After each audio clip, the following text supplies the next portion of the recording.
Assalomu alaykum qadrli bugun Xudo xohlasa mana yaqin akamiz onalarini ko'rgan kunlar ekan. Chiroyli qilib asarti zakaz qilganlar. Mahon umrlari uzoq bo'lsin.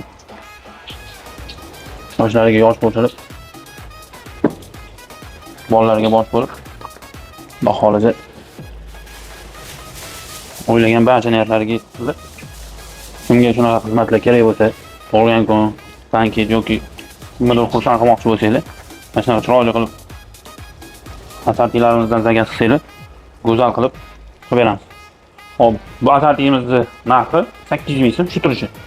Bu yerda yaqinroq tiftel, yo'qda karam, bolgarskiy, kareyka, tovuq qanoti, golini va toki prizi bilan qilib beramiz. Bu yerda 10 kishilik mo'ljal, Xudo xohlasa zakaz qilsanglar, sizlarga ham xuddi shunaqa chiroyli qilib, undan ham go'zal qilib, qizib berishga harakat qilamiz. Hammalarni kutib qolamiz. Murojaat uchun Oqanjir profiliga kirib, bemalol aloqaga chiqsanglar bo'ladi. Hammaga rahmat. Mami la de mami la de mami la de mamam bam.